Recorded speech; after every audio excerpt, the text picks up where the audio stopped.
Hello students, मैं अंशु जैन हिंदी की कक्षा में आपका स्वागत करती हूँ। आज मैं आपके लिए हिंदी व्याकरण का थर्ड चैप्टर शब्द लेकर आई हूँ। इस चैप्टर से पहले हम 2 चैप्टर कर चुके हैं, भाषा और व्याकरण, वर्ण और वर्णमाला, जिसकी वीडियो मैं आपको दे चुकी हूँ।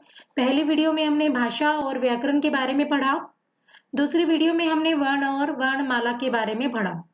अगर आपने वे दोनों वीडियो ध्यान से देखी हैं तो यह तीसरा पाठ आपके लिए करना आसान हो जाएगा। आज हम कुछ मेन की पॉइंट डिस्कस करने जा रहे हैं। सबसे पहला पॉइंट रहेगा आपका तत्सम शब्द, दूसरा तद्भव शब्द। इन शब्दों के बारे में आपको अच्छे से पता होना चाहिए कि तत्सम क्या होते हैं, तद्भव क्या होते हैं, देशज और विदेशज। हम पढ़ेंगे विकारी शब्दों के बारे में और अविकारी शब्दों के बारे में, कुछ नए शब्द, कुछ नई चीजें जो अभी तक आपको नहीं पता था, जैसे रूढ़ शब्द, यौगिक शब्द, योग रूढ़ शब्द। आज हम यही पॉइंट्स डिस्कस करने जा रहे हैं। तो चलिए चैप्टर शुरू करते हैं। शब्द, जैसा कि आपको पता है कि वर्णों के सार्थक समूह को शब्द कहते हैं। अगर वर्णों के समूह का कोई अर्थ नहीं निकल रहा तो वह शब्द नहीं होगा। उस वर्ड का मीनिंग होना चाहिए, तभी वो शब्द बनेगा। अगर वो मीनिंगलेस है, अगर उसका कोई मीनिंग नहीं है, तो वो शब्द नहीं है।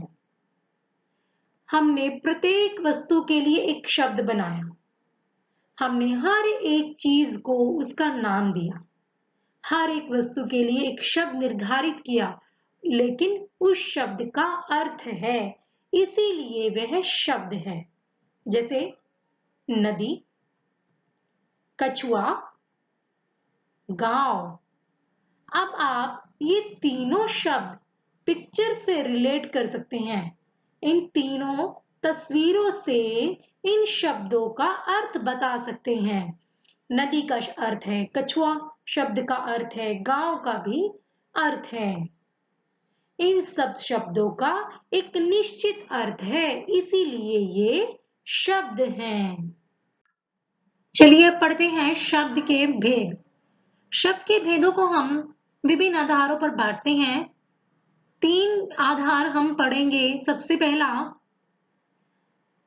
उत्पत्ति के आधार पर, दूसरा प्रयोग के आधार पर, तीसरा बनावट के आधार पर। उत्पत्ति के आधार पर मतलब उस शब्द का जन्म कैसे हुआ, कहां से वह शब्द निकला। प्रयोग के आधार पर, उस शब्द का प्रयोग किस आधार पर हम करते हैं, इस्तेमाल के आधार पर। तीसरा है बनावट के आधार पर कि उस शब्द की बनावट कैसी है। एक बात आपको ध्यान देनी है, आपको ये डिजिट लर्न करने हैं। उत्पत्ति के आधार पर शब्द के 4 भेद होते हैं, प्रयोग के आधार पर शब्द के 2 भेद होते हैं और बनावट के आधार पर शब्द के 3 भेद होते हैं। अगर आप ये डिजिट लर्न कर लेते हैं 4, 2, 3, तो आपको शब्द के भेद याद करने में आसानी रहेगी। यह एक ट्रिक है। 4, 2, 3 423 आपको ये डिजिट लर्न करनी है, तभी आपको पता चल जाएगा, आपके माइंड में आएगा कि उत्पत्ति के आधार पर 4 भेद, प्रयोग के आधार पर 2 भेद और बनावट के आधार पर 3 भेद। तो चलिए सबसे पहले पढ़ते हैं हम उत्पत्ति के आधार पर, मतलब जन्म के आधार पर कि वो शब्द कहां से निकले हैं। उत्पत्ति के आधार पर 4 भेद हैं, तत्सम, तद्भव, देशज और विदेशज। चलिए पढ़ते हैं ये होते क्या हैं। तत्सम शब्द, संस्कृत भाषा के जो शब्द हिंदी में ज्यों के त्यों प्रयोग किए जाते हैं उन्हें तत्सम शब्द कहते हैं। मतलब संस्कृत भाषा से कुछ शब्द एज इट इज हमारी हिंदी में आ गए हैं, उन्हें हम तत्सम शब्द कहते हैं। जैसे मस्तक, मस्तक मतलब माथा, नेत्र आंख, ग्राम गांव, सूर्य सूरज, गगन आकाश। इस तरह के अनेक शब्द हैं जो संस्कृत भाषा से एज इट इज हिंदी में शामिल हो गए हैं, उन्हें हम तत्सम शब्द कहते हैं। नेक्स्ट है तद्भव शब्द। संस्कृत के ऐसे शब्द जो अपना रूप बदलकर हिंदी में आए हैं, थोड़े बहुत चेंजेस के साथ जो हिंदी में शामिल हुए हैं, उन्हें हम तद्भव शब्द कहते हैं। जैसे दांत, दांत को संस्कृत में दंत कहा जाता है। कान, कान को संस्कृत में कान कहते हैं। आग, आग को संस्कृत में अग्नि कहा जाता है। हाथ, हाथ को संस्कृत में हस्त कहा जाता है। अब ये दंत, कर्ण, अग्नि और हस्त, ये शब्द अपना रूप बदलकर दांत, कान, आंख और हाथ, इन शब्दों के रूप में हिंदी में शामिल हो गए हैं, इसलिए हम इन्हें तद्भव शब्द कहते हैं। नेक्स्ट है देशज। जो शब्द भारत के अलग अलग क्षेत्रों से आम बोलचाल की भाषा से लिए गए हैं, उन्हें देशज शब्द कहते हैं। जैसा कि आप सभी जानते हैं कि भारत में थोड़ी थोड़ी दूरी के अंतर पर ही बोली और भाषा में अंतर आ जाता है। तो बोली और भाषाओं से ही उन्हीं से अनेक प्रकार के शब्द निकले जो हमारी हिंदी भाषा में शामिल हो गए।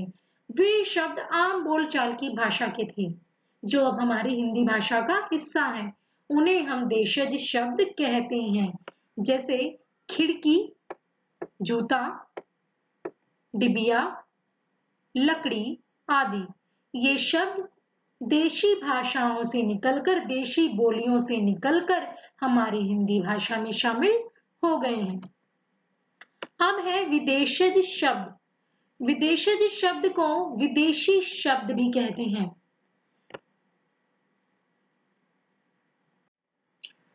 विदेशज शब्द को विदेशी शब्द भी कहते हैं क्योंकि विदेशी भाषाओं से अनेक शब्द हिंदी भाषा में आ गए हैं। लास्ट वीडियो में अगर आपको ध्यान हो, हमने आगत स्वर और आगत शब्दों के बारे में पढ़ा था। आगत स्वर और आगत शब्द विदेशी भाषाओं से आए हैं, इसलिए वे विदेशज शब्द भी कहलाते हैं। जो शब्द विदेशी भाषाओं से आया उसे हम विदेशज शब्द कहते हैं। जैसे स्टेशन, डॉक्टर, चाय, स्कूल आदि। आपको पता है आदमी और औरत, ये शब्द भी विदेशी शब्द हैं। हमने पढ़ा उत्पत्ति के आधार पर 4 भेद, तत्सम, तद्भव, देशज और विदेशज। अब हम पढ़ेंगे प्रयोग के आधार पर शब्द 2 प्रकार के होते हैं। पहला विकारी शब्द, दूसरा अविकारी शब्द। जैसा कि आप नाम से ही देख रहे हैं, विकारी, विकार, विकार मतलब दोष, कुछ कमी। जिस शब्द में कुछ कमी आ जाए वह विकारी शब्द। और अ मैंने नहीं, विकार मैंने नहीं, जिसमें कोई कमी ना आए वो है अविकारी शब्द। चलिए डेफिनेशन देखते हैं। विकारी शब्द वे शब्द जिनमें लिंग, वचन, काल आदि के आधार पर बदलाव आ जाता है, उन्हें विकारी शब्द कहते हैं। मतलब अगर वाक्य में इन शब्दों का लिंग बदल दिया जाए, वचन बदल दिया जाए या काल बदल दिया जाए तो इन शब्दों में विकार आ जाएगा, वो शब्द बदल जाएंगे, चेंज हो जाएंगे। इसलिए इन्हें हम विकारी शब्द कहते हैं। एक एग्जाम्पल लेते हैं। लड़का खाना खा रहा है। लड़का खाना खा रहा है, इस वाक्य का लिंग बदलिए। अगर हम लिंग बदलते हैं तो क्या हो जाएगा? लड़की खाना खा रही है। लड़का से लड़की हो गया, रहा से रही हो गया। शब्दों में चेंजेस आए। चलिए अब वचन बदल कर देखते हैं। लड़का खाना खा रहा है, लड़के खाना खा रहे हैं। लड़का से लड़के हो गया, खा रहा है से खा रहे हो गया। चेंजेस आ गया। अब काल बदल कर देखते हैं। लड़का खाना खा रहा है, लड़का खाना खाएगा। खा रहा है से खाएगा। तो जिन शब्दों में चेंजेस आ जाए, विकार आ जाए, कोई कमी आ जाए, किन कारणों से? लिंग के कारण से, वचन के कारण से और काल के कारण से। इन 3 आधार पर अगर शब्द में कोई कमी आती है, कोई विकार आता है, तो उन्हें हम विकारी शब्द कहते हैं। और ये शब्द कौन से होते हैं? ये शब्द होते हैं हाँ, संज्ञा होती है, सर्वनाम होते हैं, क्रिया और विशेषण। ये 4 तरह के शब्द होते हैं जिनमें लिंग, वचन और काल के अकॉर्डिंग चेंजेस आ जाते हैं। अविकारी शब्द, जिन शब्दों का रूप लिंग, वचन और काल के आधार पर नहीं बदलता उन्हें अविकारी शब्द कहते हैं।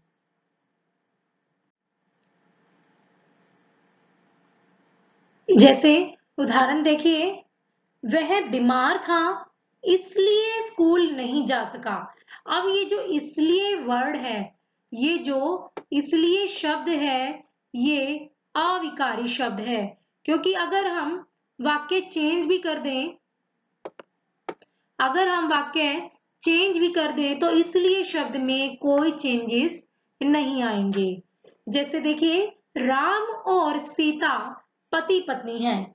अगर हम वाक्य में चेंजेस भी करते हैं तो और शब्द, उस शब्द में कोई चेंजेस नहीं आएंगे। तो जिन शब्दों में कोई चेंजेस नहीं आए, लिंग, वचन, काल के आधार पर कोई बदलाव नहीं आता है, वो अविकारी शब्द होते हैं। और वो शब्द कौन से होते हैं? क्रिया विशेषण, संबंध बोधक, समुच्चय बोधक और विस्मयादि बोधक।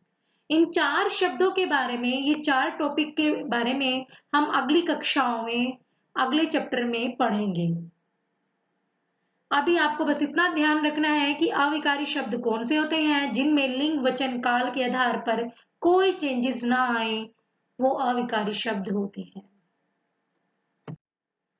अब है बनावट के आधार पर शब्द के 3 भेद हैं। बनावट मतलब उसके शब्द की बनावट कैसी है, वो शब्द कैसे बना हुआ है। तो हमने डिस्कस किया था कि रूढ़ शब्द, यौगिक शब्द और योग रूढ़ शब्द। बनावट के आधार पर शब्द के ये 3 भेद हैं। अब रूढ़ शब्द क्या होते हैं? रूढ़ शब्द जिन शब्दों के टुकड़े ना किए जा सके या जो अन्य शब्दों के मेल से न बने हो, उन्हें रूढ़ शब्द कहते हैं। एक छोटी सी ट्रिक है, आप ध्यान रखिए, रूढ़ शब्द के अगर आप टुकड़े करेंगे तो टुकड़े करने के बाद उन दोनों शब्दों का अलग से, उन दोनों अक्षरों का अलग से कोई मीनिंग नहीं निकलेगा। देखिए, जैसे घर, घर हमने अलग अलग कर दिया, घ जमा र। अब घ का भी कोई अर्थ नहीं है और र का भी कोई अर्थ नहीं है। ऐसे ही जल, जल, ज और ल को अलग कर दीजिए, ज का भी कोई मीनिंग नहीं है और ल का भी नहीं है। गीता, गी, ता, दी, न। तो इन शब्दों के अगर हम टुकड़े कर दें तो इनका अलग अलग से कोई मीनिंग नहीं रह जाता।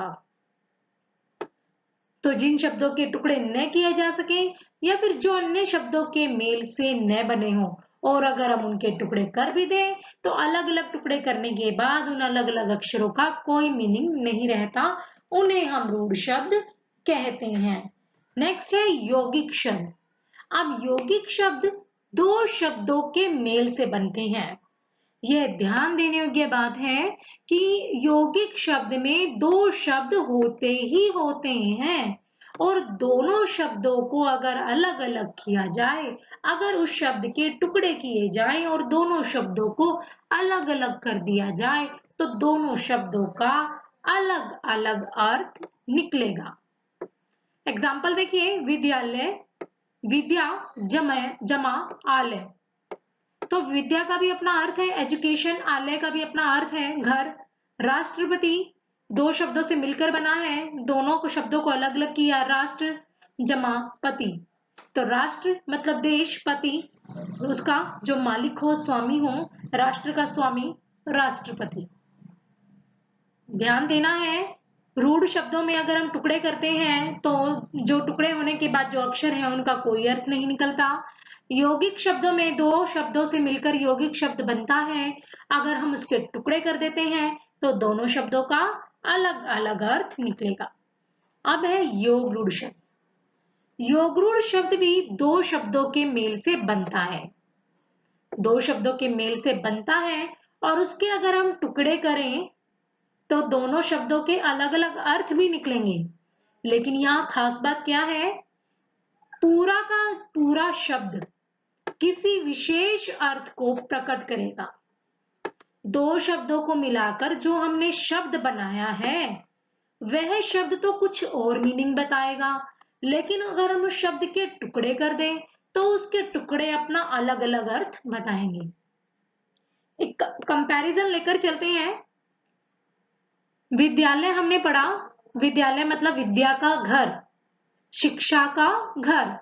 तो यहाँ अगर हमने टुकड़ों को अलग अलग किया, विद्या जमा जमा आलय, तो यहाँ भी यही मीनिंग हुआ, शिक्षा का घर।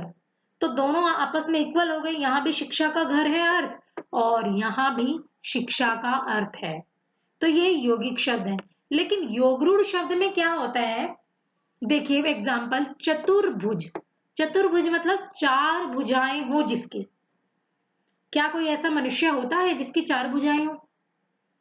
चतुर्भुज चार भुजाएं हो जिसकी, इस वर्ड का मीनिंग तो यह है, लेकिन इसका सेंस कहाँ जा रहा है? विष्णु भगवान को। विष्णु भगवान की चार भुजाएं होती हैं। अगर हम टुकड़े भी कर दें, चतुर जमा भुज, चार भुजाएं, लेकिन स्पेशल मीनिंग कहाँ जा रहा है? विष्णु को। तो योगरूढ़ शब्द दो शब्दों से मिलकर तो बने हैं, लेकिन किसी विशेष अर्थ को प्रकट करते हैं। नेक्स्ट एग्जांपल देखिए, हिमालय। हिमालय मतलब हिम का घर। हिम मतलब बर्फ, आलय मतलब घर। हिम का घर, बर्फ का घर, लेकिन स्पेशल मीनिंग कहाँ जा रहा है? हिमालय पर्वत को। समझ गए? स्पेशल मीनिंग हिमालय पर्वत को जा रहा है। लंबोदर, लंब मैंने लंबा, उदर, उदर मैंने पेट। लंबा उदर हो जिसका, लंबा पेट हो जिसका, लंबे पेट वाले कौन? गणेश जी। स्पेशल मीनिंग जा रहा है गणेश जी को। यह आपको बहुत ध्यान देना है इस चीज में कि रूढ़ शब्द क्या है। जिन शब्दों के अगर हम टुकड़े कर दें, ये ट्रिक आपको ध्यान रखनी है कि अगर रूढ़ शब्द हम टुकड़े कर देते हैं शब्द के, तो दोनों अक्षर अलग अलग करने के बाद कोई अर्थ नहीं निकलेगा। यौगिक शब्द में दो शब्दों से मिलकर एक शब्द तो बना है, लेकिन शब्द को तोड़ने के बाद उसका मीनिंग सेम ही रहता है। और योगरूढ़ शब्द में क्या है? दो शब्दों के मेल से तो बना, लेकिन वो मीनिंग किसी स्पेशल मीनिंग को प्रकट करता है, किसी विशेष अर्थ को प्रकट करता है। मैं आशा करती हूं आपको यह चैप्टर समझ आ गया होगा। हमने पढ़ा उत्पत्ति के आधार पर शब्द के चार भेद, तत्सम, तद्भव, देशज और विदेशज। प्रयोग के आधार पर शब्द के दो भेद, विकारी और अविकारी। बनावट के आधार पर शब्द के तीन भेद, रूढ़, यौगिक, योग रूढ़। आपको ये डिजिट लर्न कर लेनी है, 4, 2, 3। अगर आप ये डिजिट लर्न कर लेते हैं तो आपको भेद अपने आप से लर्न हो जाएंगे कि उत्पत्ति के आधार पर 4 है, और प्रयोग के आधार पर 2 है, और बनावट के आधार पर 3 है। और इनकी डेफिनेशंस को दोबारा देखिएगा, इनके एग्जांपल्स को दोबारा देखिएगा, कुछ बेक एक्सरसाइज सॉल्व करने की कोशिश कीजिएगा ताकि आपको ये सब अच्छे से क्लियर हो जाए। अगर फिर भी आपको क्लियर ना हो तो वीडियो को दोबारा देखिएगा। आज के लिए बस इतना ही। मैं आशा करती हूँ आप ये वीडियो बहुत ध्यान से देखेंगे, क्योंकि शब्द का ये जो चैप्टर है आगे आने वाली कक्षाओं में बहुत ही इंपॉर्टेंट रहने वाला है। धन्यवाद।